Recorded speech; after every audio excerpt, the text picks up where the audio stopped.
Bienvenue dans la saison 2 d'Akiba Plat, le podcast local à l'accent chantant pour cultiver le bien-être et la joie de vivre au quotidien.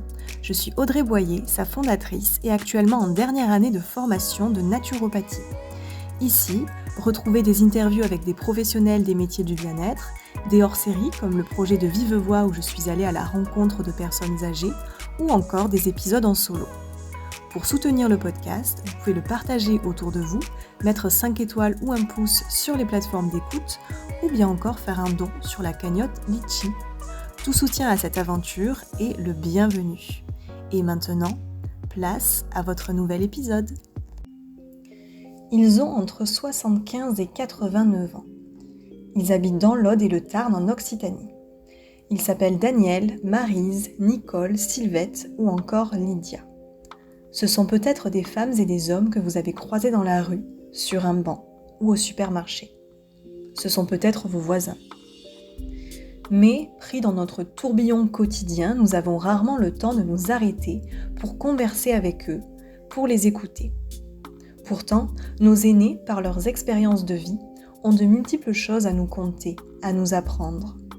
C'est pour cela que j'ai souhaité aller à leur rencontre, prendre un moment pour les écouter.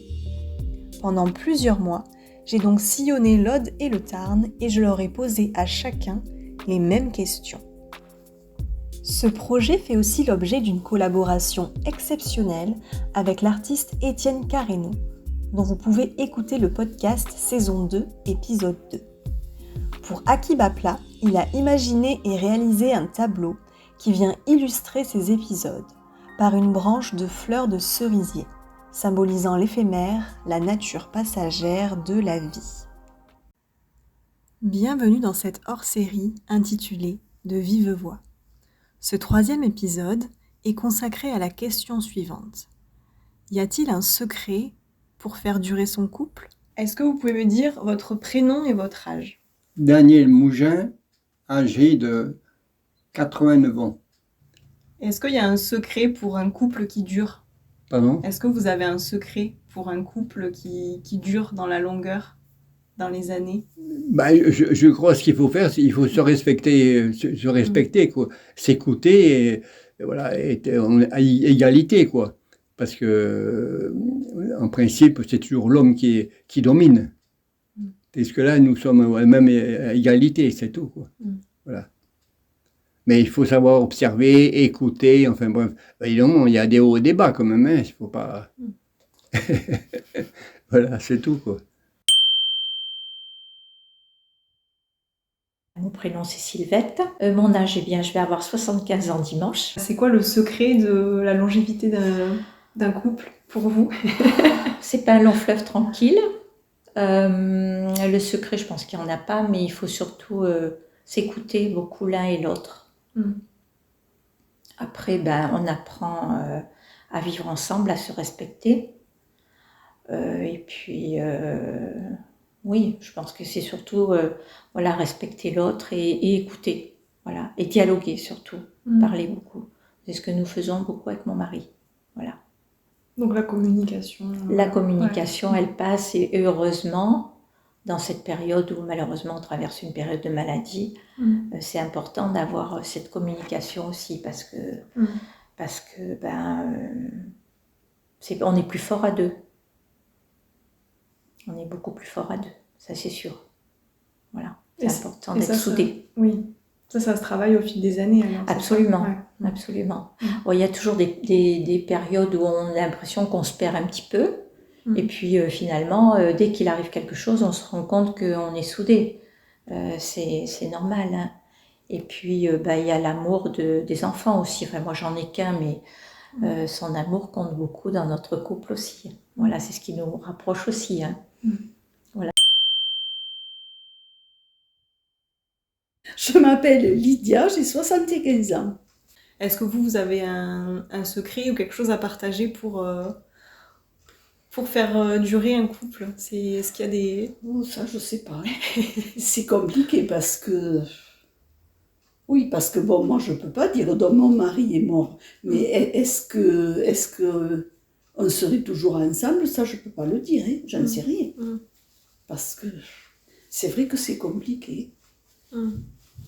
Parce que même après, je l'entends dire, il y a des gens, tant qu'ils travaillent, ça marche. Mais quand après ils se retrouvent trop ensemble, ça gaze plus. Parce qu'ils ont... Bon, moi, il me semble que, oui, à mon avis, il faudrait que chacun garde des activités propres et presque un terrain secret, quoi. C'est-à-dire que tu travailles ou qu'après que tu travailles pas, eh bien, il y en a, mais bon, ça dépend des gens, pardon. Mais il y en a, moi, il me semble que s'ils sont trop collés serrés, ça va pas. Ça va pas. Mais il y en a qui doivent aimer ça, j'en sais rien. Mais il me semble que, moi, je sais pas si monsieur fait, je sais pas moi, un périple quelque part, il peut y aller tout seul, et c'est pas... Et la bonne femme, pareil. Et moi, par exemple, là, moi, je fais des voyages une fois par an.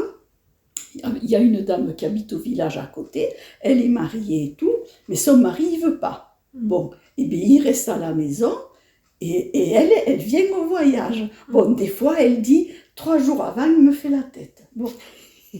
Mais, et encore comme maintenant, il est un peu plus âgé, alors ils ont un fils qui vient pour être... Et ils viennent pour juste... Parce qu'après, le fils, il se balade, il n'est pas là collé serré avec son père. Mais bon, voilà. Alors, un jour, elle nous a raconté ça. Mais elle a dit, de toute manière, il peut faire la tête ou pas la tête. Moi, j'ai envie de sortir, je sors. Bon. Et il n'empêche, bon, il fait la tête, mais il ne l'empêche pas. Il y en a qui empêcheraient. Moi, je trouve qu'il y a quand même, si ça ne plaît pas, bon, chacun est libre quand même de faire... Bon, mais après, bon... Il faut parler, ça c'est sûr, c'est pas... Puis c'est toujours pareil. Si en face il y a quelqu'un qui est borné, tu peux parler tant que tu veux, ça marche pas. Mais bon, c'est compliqué.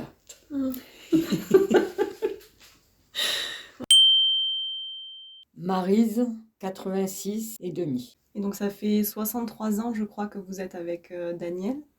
Oui. Est-ce que vous avez un petit secret pour la longévité du couple?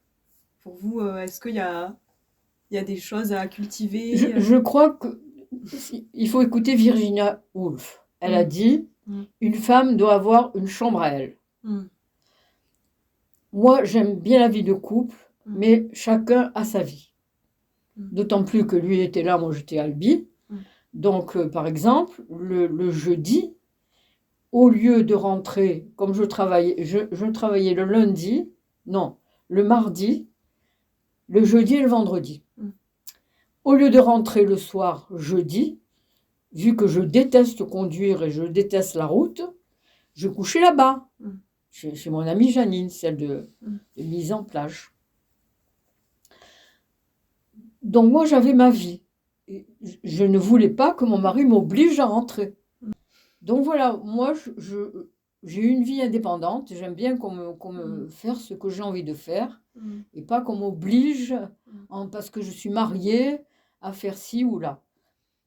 Et depuis que Daniel a été malade, il a eu la thyroïde qui est partie en Java à cause d'un médicament contre le cœur qui tue la thyroïde. Il a commencé à sauter partout, à me donner des coups. Oh, j'ai dit, moi je reste pas avec toi, hein, je vais à côté. Hein. Donc après, je suis allée à côté dans ma chambre. Et là, je trouvais que c'était bien, parce qu'on a un rythme de vie très différent. Moi, je dors pas la nuit. Donc toute la nuit, je lis. Mais au moins, je l'emmerde pas. Et lui, s'il a envie de sauter en l'air, eh ben, il saute. Hein. Donc je trouve que c'est important, dans un couple, chacun doit être indépendant. Sinon, c'est pas possible. Quoi. On ne tient pas 60 ans avec quelqu'un qui s'accroche comme une arapette de rocher. Mais Virginia Woolf l'a dit avant moi, hein, c'est pas un scoop. Hein. Mais c'est vrai que les gens sont choqués de voir qu'on fait chambre à part. Ben oui, chambre à part. Chacun sa vie. Il y a des moments où vous vous retrouvez. Voilà, ouais. Mais on choisit. Ouais. On n'est pas obligé. C'est tout. On est inspiré à ce moment-là. C'est pas une obligation. Ah non, je trouve que c'est très important. C'était Akibapla, le podcast local à l'accent chantant pour cultiver le bien-être et la joie de vivre au quotidien. Pour retrouver toutes les actualités et connaître le nom des prochains invités en avant-première, abonnez-vous à la page dédiée sur Facebook et Instagram. Prenez soin de vous.